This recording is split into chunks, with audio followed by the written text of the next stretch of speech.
Good evening, teenagers. Welcome to 5:15 Youth Ministries, because that is when we start. And I'm just going to get right down to it, and then we're going to break this passage of Scripture down. But if you have your paper Bibles or tech Bibles, it's 1 Peter 2, 11 through 17. And it's, "Dear friends, I urge you as foreigners and exiles to abstain from sinful desires which war against your soul. Live such good lives among the pagans that though they accuse you of doing wrong, they may see your good deeds and glorify God on the day He visits us.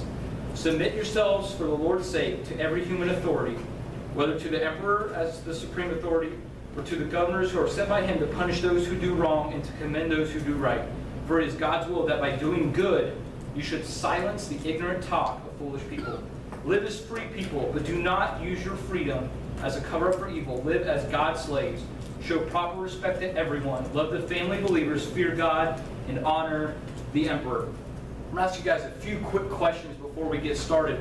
First of all, who's ever gotten called out for doing something that you got accused of? That you didn't do, but someone's like, "I think you did this, you troublemaker." They start stereotyping you, making fun of you, and teasing you. Okay, how, can I get a show of hands? Who's ever gotten detention because the teacher yelled at you because you did something wrong? Okay, there's a few of us. Okay, all right, there's a few of us sinners here tonight.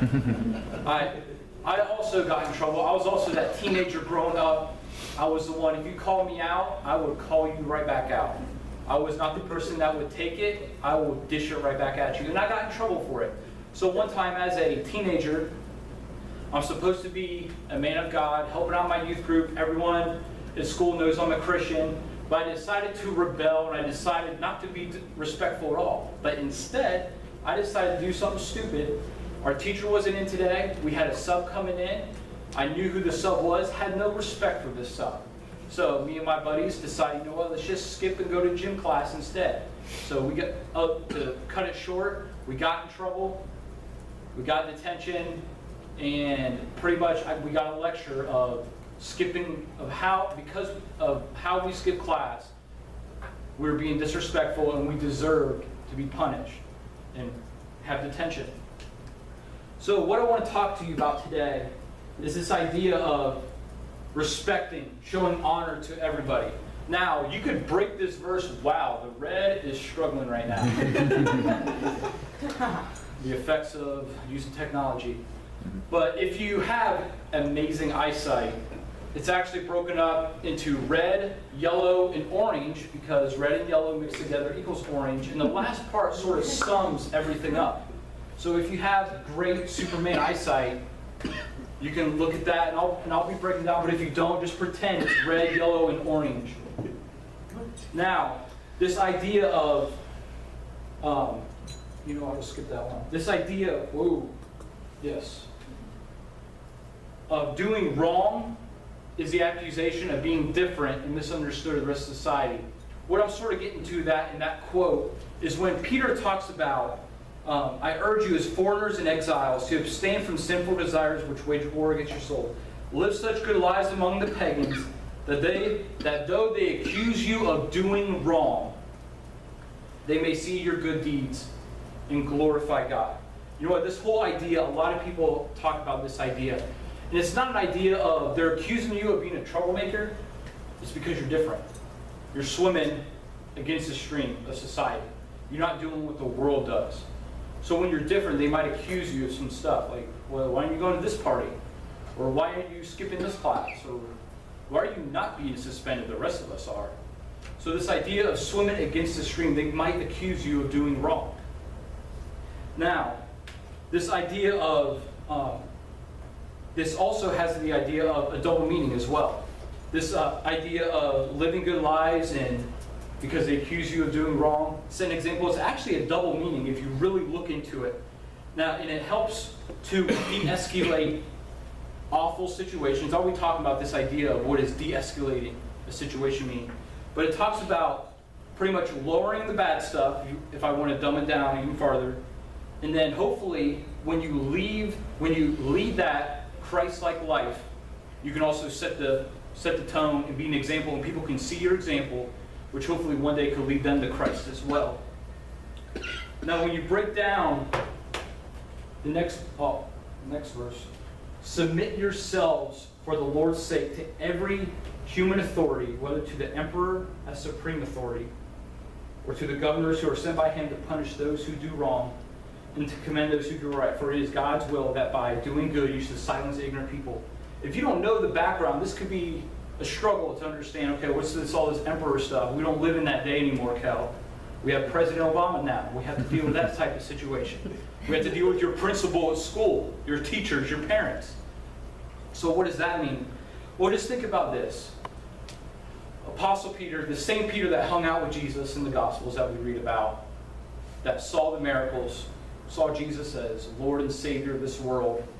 Jesus talking about that we can have everlasting life in heaven through him.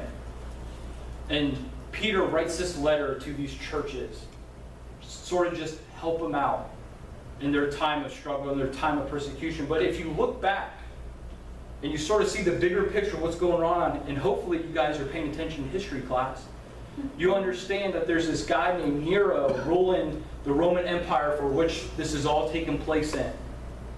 And Nero is, let's just say, he's not very Christ-like. He is a bad dude. He at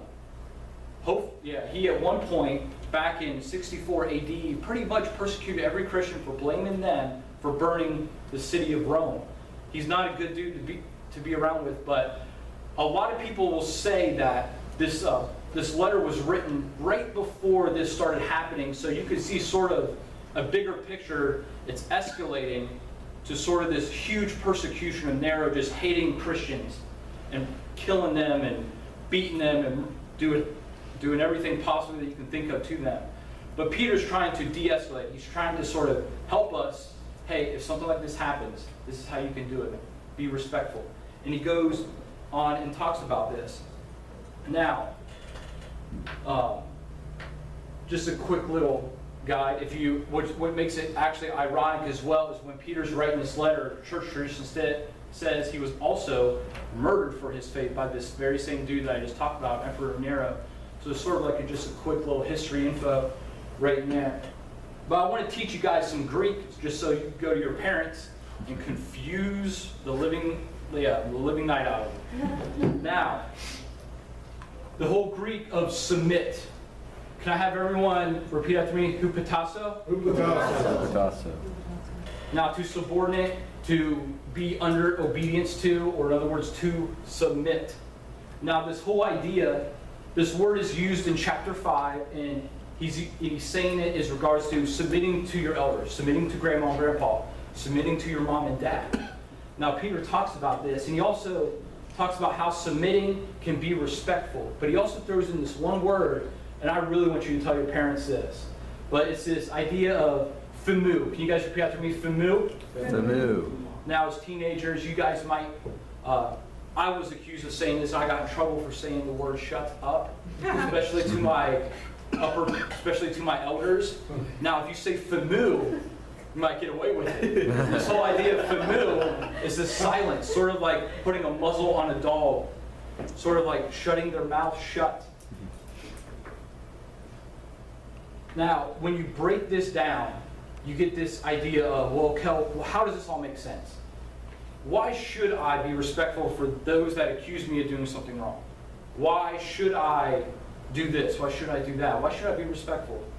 Why? If I just get detention, what's the point then? You're living examples. You're the whole point. Yes, you live in a temporary world right now. Now, Professor Banzon discussed earlier how the idea of foreigners and exiles, you know what? Just because our goal is to be in the full presence of God in heaven doesn't mean we always have to look that way. Yes, always point towards that way, but understand you're living in the here and now. You go to school. You have friends who aren't saved. You have family members who aren't living for the Lord. Now, what are you going to do about that now? How are you going to be respectful? How are you going to be the example? So what I wanted to discuss was this idea of de-escalating the situation. And this whole, this idea helps summarize what de-escalate the situation is. If people start accusing you, if people start saying, hey man, you don't have to listen to the teacher. You don't have to listen to your mom and dad. Do you? That's what it's all for. Now, Paul talks about this idea of, well, and I sort of add the escalating idea. For those who don't know, in college, when you go to college, and I encourage everyone to go to college, especially get your master's degree in the manual, there's this scholarship that you can sort of be like the bigger brother or bigger sister in the dorms. You can help them out. And what they teach you is to de-escalate the situation. Now, all that is when two roommates start bickering and fighting like brothers and sisters, you sort of help calm that situation down. So when they start yelling at you to get out of my room, you sort of help calm it down. They teach you techniques. And one of the biggest ones they said is, it doesn't matter who they are or what they do or what background they're from. Respect them. Respect who they are and what they're doing right now. Now, what I want to end with is the last part, and it's live as free people, but do not use your freedom as a cover-up for evil. Live as God's slaves. Show proper respect, summing it all up. Show proper respect to everyone. Love the family of believers. Fear God. Honor the emperor. Be examples. Be examples in your schools. Be examples in your homes. Be examples to your loved ones. You know what? Let your actions match your faith. And let your faith be an example to the community that you're around. And I just want to encourage each and every one of us. If we respect, sometimes the best thing is not to lash back, but sometimes it's just sitting back and submitting and saying, no, sir. I'm sorry, sir. I'm sorry, ma'am. Yes, ma'am. And be submissive, be respectful. Thank you. Okay. Good job, Kel.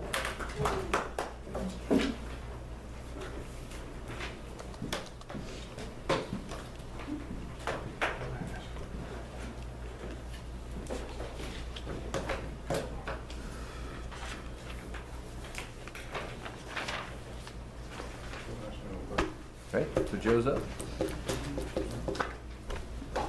Oh, no problem.